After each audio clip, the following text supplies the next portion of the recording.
देंगे। मुझे तो लगता है बहू के पैर ठीक नहीं हैं। कहीं हमारी बहू अपशगुनी तो नहीं है। दुर्गा के मुंह से ये बातें जब शिवन्या और उसके माता पिता सुनते हैं तो उन्हें बहुत बुरा लगता है। रात भर अब बहू के मायके और ससुराल वालों को एक पंखे के नीचे ही सोना पड़ता है।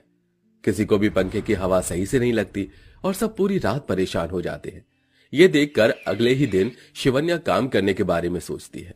इस तरह मेरे पति अकेले घर का खर्च कब तक उठाएंगे? मुझे अपने पति की मदद करनी चाहिए। अगर मैं भी कमाऊंगी तो उन्हें थोड़ा सा साथ मिल जाएगा। काश कि मैंने तेरी शादी कोई अच्छे घर में की होती। कम से कम ये दिन तो तुझे देखने नहीं पड़ते। ये सब हमारी ही गलती है बेटा।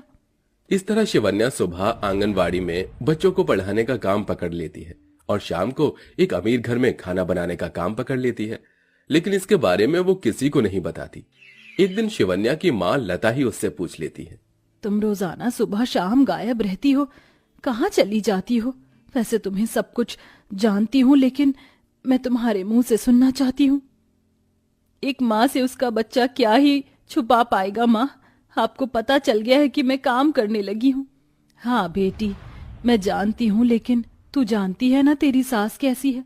अगर उसे पता चला तो तुझे 100 बात सुनाएगी।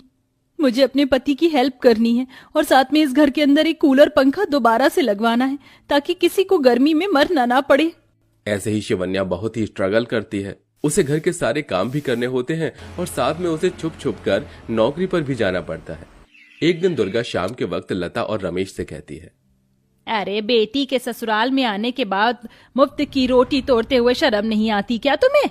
मुझे तो लगता है बिल्कुल ही बेशरम हो। तभी वहां ऑफिस से शिवन्या वापस घर आती है और वो ये सब सुन लेती है। उसके हाथ में एक पंखा और एक कूलर होता है। देखो तो सही, क्या कहने, एक हाथ में पंखा है तो एक हाथ में कूलर। किसका है ये सब मेरा है माँ जी, मैं लेकर आई हूँ। आज मुझे मेरी पहली तनख्वाह मिली है, बस इसी की खुशी में। शिवन्या कूलर और पंखा अपने कमरे में लगा देती है, जिसके बाद उसका कमरा बहुत ठंडा हो जाता है। अब से शिवन्या अपने माता पिता को अपने कमरे में ही सुलाती है। उनका ये प्यार देखकर दुर्गा को कहीं न कहीं अपनी गलती का भी एहसास होने लगता है।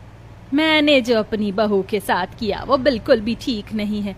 मैंने उसे बहुत सताया और उसके साथ साथ उसके मायके वालों को भी। बेचारी मेरी बहू इतनी मेहनत करके एक पंखा और कूलर लेकर आई है आज। अगले ही क्षण दुर्गा रमेश और लता से माफी मांग लेती है। ये देख शिवन्या को अच्छा लगता है कि उसकी सास को अपनी गलती का एहसास हो गया है और उसका ये बदलाव देखकर शिवन्या बहुत खुश होती है। किसी को कोई परेशानी नहीं करती। कुछ समय बाद लता और रमेश अपना कर्ज उतार देते हैं और वापस से अपने घर में रहने के लिए चले जाते हैं।